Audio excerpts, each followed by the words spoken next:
Guys, hari ini gue mau ngebahas reksadana indeks. Pastikan kalian tonton sampai habis ya. Oke, jadi buat teman-teman semua yang ada di sini, yang nonton YouTube Jason Armus sekarang, kalian pasti mungkin pernah dengar tentang reksadana indeks sebelumnya, atau misalkan kalian pernah nonton di video gue sebelumnya yang ngebahas soal sejarah reksadana. Di situ gue sempat ngebahas soal itu loh, reksadana indeks. Nah, kalau kalian yang belum nonton, kalian bisa tonton di video itu sebelumnya. Nah, jadi gini loh. Oke, kita langsung bahas kepada reksadana indeks sendiri ya. Jadi reksadana indeks ini, dia adalah reksadana yang mencoba mengikuti indeksnya gitu. Mencoba mengikuti indeks dan dia tidak mencoba beat the market atau mengalahkan pasar. Maksudnya seperti apa sih, Jess? Oke, kita akan coba bandingkan dengan reksadana yang konvensional. Reksadana konvensional yang kalian biasa lihat ya di aplikasi reksadana, itu mereka mencoba di atas performance-nya dibandingkan benchmark-nya. Seperti contoh, kalau reksadana saham lah kalian ambil ya, reksadana saham yang indeks dan yang non-indeks. Reksadana saham yang non-indeks, dia itu akan mencoba performance-nya itu di atas daripada benchmarknya, which is kalau reksadana saham benchmarknya adalah IHSG, dia mencoba di atas performance-nya. Tapi kalau reksadana indeks sendiri itu berbeda teman-teman semua. Reksadana indeks, reksadana saham indeks ya, oke kita lebih spesifik ya, reksadana saham indeks itu dia tidak mencoba membeat the market atau tidak mencoba mengalahkan benchmarknya tersebut, melainkan mencoba menyamakan atau mereplika dari benchmarknya tersebut. Nah, kira-kira keuntungannya apa sih dengan mereplika seperti itu? Keuntungannya adalah expense ratio-nya lebih kecil. Nah, buat teman-teman semua yang belum tahu tentang expense ratio, bisa nonton di review reksadana gue sebelum-sebelumnya. Di situ gue pernah ngejelasin soal expense ratio. Nah, jadi expense ratio itu singkatnya adalah biaya-biaya yang dikeluarkan si manajer investasi untuk mengelola reksadananya ini, gitu kan. Nah, otomatis kalau misalkan dia tidak mencoba beat the market, pasti cost-nya dia lebih kecil. Kenapa? Ya, mereka nggak perlu harus meng-hire analis ya untuk benar-benar mempelajari kira-kira aset-aset apa nih yang bisa punya potensi bagus sehingga di atas performance-nya dari IHSG gitu kan. Kalau ini kan kita bicaranya tentang reksadana saham ya, tentang reksadana saham ya.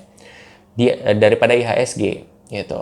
Tapi kalau misalkan reksadana saham yang indeks, dia akan mencoba mereplika aja. Jadi nggak perlu harus capek-capek. Udah tinggal mereplika yang ada aja. Misalkan IDX30. Jadi kan di belakangnya tuh ada macam-macam ya. Ada yang kayak misalkan ya BNI IDX30. Itu kan dia IDX30 tuh. Terus juga Principal IDX30. Terus juga ada yang BNP Sri Harti atau apa gitu. Nah, itu sama-sama reksadana indeks gitu. Tapi itu kalau misalkan yang IDX30 berarti dia ngikutin 30 saham yang ada di dalamnya gitu. 30 indeks saham yang di dalamnya. Pertanyaannya, perbedaan antara BNI dengan Principal itu apa kalau sama-sama IDX30? Perbedaannya adalah proporsi yang ada di dalamnya. Kalau misalkan BNI AM, let's say dia akan lebih banyak di porsi saham A. Kalau misalkan Principal, dia akan lebih banyak di porsi saham C.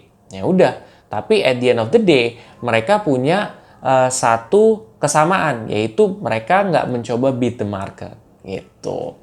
Itu kesamaannya. Dan soal expense ratio lagi, itu lebih rendah karena memang tidak perlu harus mengeluarkan biaya untuk analis ya. Jadi nggak perlu capek lagi, otomatis expense ratio-nya lebih kecil. Kalau expense ratio-nya lebih kecil, harusnya keuntungan untuk investornya itu lebih besar. Harusnya ya. Oke.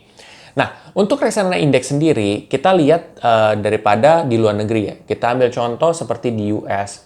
Jadi, waktu itu Warren Buffett pernah taruhan atau ngebet ya, taruhan lah ya, dengan salah satu manajer investasi dan ternyata selama 10 tahun ya kan, taruhannya itu selama 10 tahun, apakah reksadana indeks itu akan outperform reksadana yang konvensional ataupun tidak gitu. Ya istilahnya yang dipilihin nama si fund manager ini. Tapi ternyata kenyataannya setelah 10 tahun, Warren Buffett menang. Warren Buffett pada saat itu kan memang menganggap bahwa indeks itu pasti outperform kan, dan ternyata benar, reksadana indeks tuh outperform ya, indeksnya itu outperform.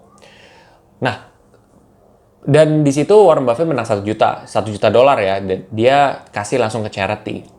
Tapi poinnya adalah apakah performance dari indeks luar negeri itu bakal sama dengan performance indeks di sini? Nah, itu yang jadi pertanyaan. Apakah performance bagusnya luar negeri bakal sama dengan indeks yang di sini? Nah, itu juga gitu. Bisa jadi bisa lebih bagus ataupun nggak begitu lebih bagus. Ataupun ya lebih di bawah performance-nya. Untuk itu kalian itu harus ngecek dulu gitu lebih detail. Kira-kira dari kinerja masa lalunya gimana nih? Selama beberapa tahun terakhir gimana nih gitu? Apakah performance-nya bagus? Gitu kan, seberapa bagus gitu. Kalau kalian bandingkan dengan konvensional bagaimana gitu. Jadi banyak aspek yang harus kalian lihat. Jadi nggak hanya dari expense ratio itu ya. Jadi itu merupakan hal penting yang mesti kalian tanamkan di kepala kalian juga.